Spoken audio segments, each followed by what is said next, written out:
Ministrave, sapo përfundua mbledhjen e Këshillit të Ministrave, ku u miratuan një sër projekt ligjesh. Mua më vjen mirë të them që një nga aktet e propozuar në fakt nga Ministria e Financave sot ishte projekt ligji për disa ndryshime në ligjin mbi tatimin mbi të ardhurat, i cili parashikon disa ndryshime që kanë të bëjnë me vendosjen e një drejtësie sociale, por edhe përthithjen e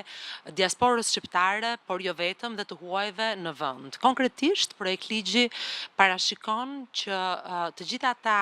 shqiptar apo rezident tatimor në Shqipëri, pra shqiptar ose të huaj, të cilat gjenerojnë të ardhura në vende të tjera të botës, të ardhurat e tyre të cilat janë të tatuara në vende të tjera të botës, nuk do të tatojnë, janë të përjashtuara nga tatimi në vend. Kjo nisëm dhe ky ndryshim ligjor është një ndryshim i cili shkon në linjë me tërheqjen e atyre pensionistëve të cilët tashmë kanë dalë në pension nëpër vende të tjera të botës dhe vinë dhe vendosen të jetojnë në Shqipëri, duke krijuar atë që quhet ekonomi e argjend. Nga ana tjetër, po brenda këtij projekt ligji ne kemi bërë një rregullim ligjor i cili parashikon që për të gjithë ato persona të cilët janë të verbër, neve do të vijojmë të kemi një përjashtim tatimor dhe do të vijojnë të përfitojnë nga lehtësirat fiskale që legjislacioni në fuqi ka. Nga ana tjetër, si pjesë e mbledhjes së Këshillit të Ministrave, në fakt që prej fillimit të luftës në lindjen e mesme dhe prej bllokimit të kanalit të Ormuzit para një muaji, ne sa herë që Këshilli i Ministrave mblidhet, diskuton mbi zhvillimet më të fundit dhe mbi nevojat që ka për ndërhyrje në lidhje me ndryshimet e çmimeve. Ju keni parë se sa aktiv ka qenë bordi i transparencës në lidhje me përcaktimin e çmimeve të naftës. Neve ditën e dieshme bëm një ulje domethënëse të çmimit, duke çuar çmimin e karburantit në 210 lek të naftës, në vijim të ndryshimeve dhe të marrëveshjes së arpushimit që kishte ndodhur një ditë më parë, i cila u reflektua menjëherë në çmimin e bursës. Në ndërkohë që sigurisht në bazë ditore ne monitorojmë çmimet dhe çdo ditë me qëllim që të garantojmë që çmimet në tabelë të karburanteve janë ato që në fakt reflektojnë zhvillimet më të fundit, ne i analizojmë dhe mblidhemi me bazë ditore për të përcaktuar çmimet. Nga ana tjetër, sigurisht ditët e fundit që nga mesi i muajit mars, ne kemi parë një rritje të çmimeve të frutave dhe të perimeve, të cilat kanë ndikuar në shportën e përgjithshme të çmimeve. Vërteta është që në fakt inflacioni në muajin mars shënoi 2.6% me rritje të lehtë, megjithatë kjo kategori, sidomos e perimeve, ka pasur një rritje. Ne që prej fillimit të krizës kemi monitoruar me bazë ditore çmimet në njësi tregtare, qoftë të fruta perimeve, të cilët kanë reflektuar rritje, por edhe të gjithë produkteve të shportës. Janë 80 produkte të shportës të cilët monitorohen me bazë ditore në pika shitje në Tiranë, po edhe në qarqe të tjera. Dhe në fakt reflektimi rritja ka ndodhur vetëm në këtë kategorinë e perimeve, ndërsa të gjithë kategoritë e tjera të ushqimeve nuk kanë pasur një rritje gjatë kësaj periudhe si reflektimi të çmimeve. Ne kemi filluar monitorimin duke qenë se nga eksperienca e luftës së fundit, luftës së Ukrainës, ne pam në gjithë botën u materializua një rritje e inflacionit, kryesisht e inflacionit të ushqimeve, pasi sigurisht që pjesë përbërëse e kostos së prodhimit janë karburantet, është energji elektrike, të cilat çojnë në rritje edhe të prodhimit të produkteve të bazë të shportës. Dua të garantoj publikun që ky është një shqetësim i cili monitorohet në mënyrë të vazhdueshme qoftë nga Ministria e Ekonomisë, Ministria e Financave, Ministria e Energjetikës, pra çështja e çmimeve, dhe diskutohet në çdo mbledhje të Këshillit të Ministrave, pasi ne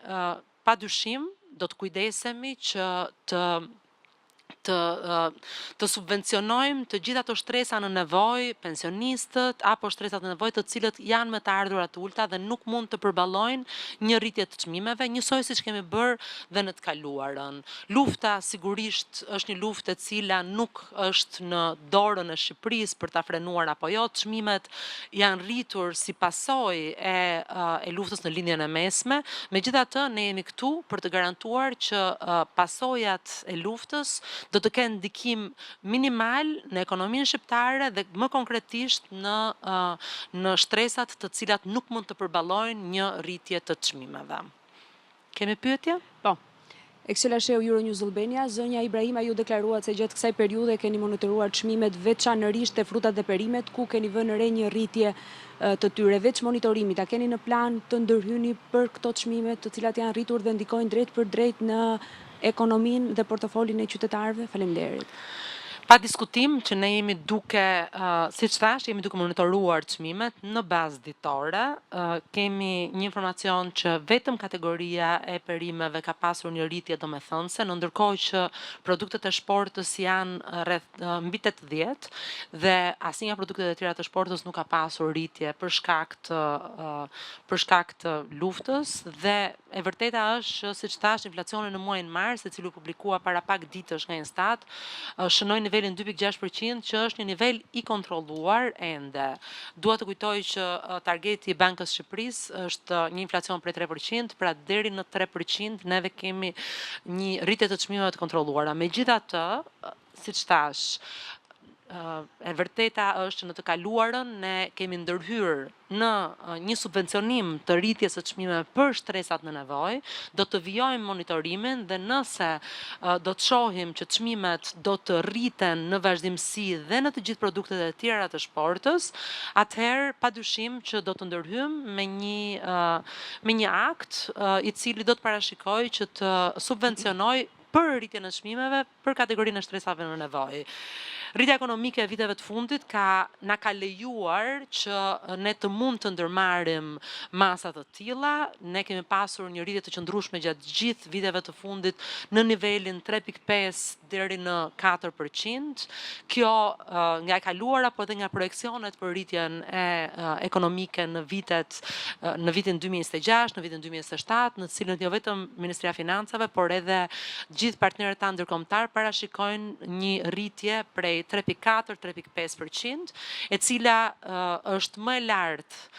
në fakt se sa mesatarja e vendeve të rajonit dhe më e lartë gjithashtu se sa mesatarja e vendeve të Bashkimit Evropian. Zhvillimet ekonomike na lejojnë që të kemi hapësira për të ndikuar në ato efekte negative që mund të sjell një luftë në të cilën ne jemi pjesë si çdo vend tjetër i botës, efektet e luftës në të cilën neve jemi pjesë si çdo vend tjetër i botës dhe pa diskutim që do të jemi në mbështetje të gjithë atyre kategorive që nuk do të përballojnë dot një rritje të çmimeve, qoftë të perimeve, por edhe të shportës në përgjithësi. Klajdi Bodë, Syri Televizion. Zonja Ibrahima, ju tha që ditën e djeshme bordi reflektoi me njëherë uljen e çmimeve sipas bursës, por Shqipëria vijon të ketë çmimin e naftës më të lartë në rajon. A ka menduar qeveria që të paktën të rishikojë taksat të cilat i adreson te karburantet, jo vetëm në kohë krizash, por dhe gjatë gjithë muajve tjerë të vitit, duke qenë se Shqipëria vazhdimisht e ka pasur çmimin më të lartë të karburanteve, jo vetëm në periudhën e luftës, dhe të ketë një mënyrë tjetër taksimi për të adresuar ndoshta tek taksa vjetore e makinave apo diku tjetër. Apo ndoshta kjo është mënyra më e mirë për qeverisë për të mbledhur taksat, ndërkohë që ka dhe akuza për kontrabandë tek sektori karburante dhe ka qeveria evidenca për këtë gjë. Dhe pyetja e dytë, Bordi i Transparencës, duke qenë se ka dhe emrin transparencë, kur afishon çmime të cilat i vendos, pse nuk i afishon qytetarëve dhe taksat të cilat rëndojnë mbi këtë litër karburanti, sa është aksiza, sa është taksa qarkullimit, sa është taksa karbonit dhe sa janë gjitha taksat e tjera. Të paktën qytetarët të jenë të informuar se cilat janë taksat që ato paguajnë në lidhje me një litër karburant. Shumë faleminderit për pyetjen. Në fakt është një temë e cila vjen e diskutuar sa herë që ka një rritje të çmimeve të karburanteve dhe ka qenë pjesë e diskutimeve të mbledhjeve të Këshillit të Ministrave, pasi siç thash për ne është prioritet kryesor të kujdesemi që kriza të përcillet në mënyrë sa më të ulët në tregun shqiptar. Dhe kjo është arsyeja pse ne kemi ngritur bordin e transparencës me qëllim që të garantojmë që në tregun shqiptar të mos ketë abuzime, të cilat në raste të rritjeve të çmimeve materializohen. Ka shumë raste në të cilat rritja e një çmimi të caktuar reflektohet në rritje të çmimeve të tjera produkteve që jo domosdoshmërisht lidhen në të njëjtën kohë me rritjen e atij çmimi, konkretisht karburantet dhe ushqimet janë shembulli më konkret i kësaj dhe qëllimi i bordit të transparencës është që të mos lejojë që çmime të rriten në mënyrë spekulative, por të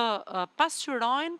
realitetin e bursave ndërkombëtare dhe qëllimi i monitorimit të çmimeve, të ushqimeve është pikërisht ky, që çmimet të mos rriten në mënyrë spekulative sepse u rrit karburanti, por të reflektohen realisht çmimet e importit, çmimet e prodhimit, gjë që ne jemi duke monitoruar dhe jemi duke e kontrolluar. Tani ti rikthehem çështjes së taksave. Ajo që ka ndodhur, ne kemi shpjeguar disa herë dhe besoj që pyetja juaj ka si qëllim pyetjen për taksën e qarkullimit. Ne nuk mendojmë që ka nevojë për një ndërhyrje në taksën e qarkullimit, e kemi shpjeguar shpeshherë që taksa e qarkullimit nuk mblidhet në këtë formë sepse ne kemi më kollaj ta mbledhim kështu. Taksa e qarkullimit mblidhet në këtë formë sepse është më e drejtë që të mblidhet në këtë formë, pasi ai që konsumon më shumë karburant është ai që paguan më shumë taksë qarkullimi. Dhe për efektet të konsumit, dhe për efektet të ndotjes, dhe për të gjithë komponentët që lidhen me përdorimin e karburantit. Ndërkohë që ajo që ne kemi vendosur me qëllim kontrollimin e çmimit të karburantit është një reduktim i aksizës me 20% sa herë që çmimi i karburantit shkon më shumë se 220 lekë. Kemi miratuar një akt normativ gjatë javës së kaluar, kur në fakt çmimi u rrit mbi 220 lekë, bëhet fjalë për çmimin e naftës dhe ky akt garanton që çmimi do të ulet, pra aksiza do të ulet me 20% sa herë që çmimi kalon mbi 220 lekë. Ne këtë e bëjmë transparente në vendimet e bordit të transparencës, pra kur pasqyrojmë vendimet, momentin që hyn në fuqi akti normativ për reduktimin e aksizës, ne e deklarojmë këtë dhe është transparente. Taksat nuk kanë ndryshuar, taksat janë të vendosura me ligje, janë publike, janë transparente dhe nuk ka asnjë arsye pse ne ti deklarojmë në vendimet e bordit të transparencës pasi janë aty dhe nuk kanë ndryshuar. E vetmja gjë që ka ndryshuar është aksiza, është vendimi që ne morëm me qëllim që të ndërhyjmë në reduktimin e çmimit dhe atë patjetër që e pasqyrojmë në vendimet e bordit. Diçka tjetër që është e rëndësishme është që thash ne do të vazhdojmë të kryejmë një monitorim të vazhdueshëm.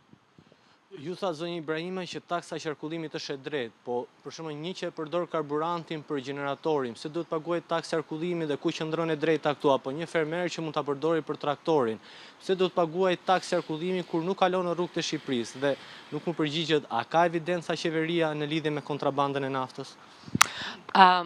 E para, ne kemi bërë një analizë të detajuar të gjithë kostove që lidhen me taksën me naftën në përgjithësi. E vërteta është që në shportën e konsumit, nafta ka një peshë prej rreth 3%, mund të interesojnë në Institutin e Statistikave, ku dhe unë kam marrë informacionin, pra është një kosto e cila është më e ulët se sa kostoja e çmimit të energjisë elektrike për shembull për individët. Për sa i përket bizneseve, gjithashtu në tërësi bizneset janë bizneset të cilat punojnë kryesisht me energji elektrike dhe më pak me karburant. Pa diskutim që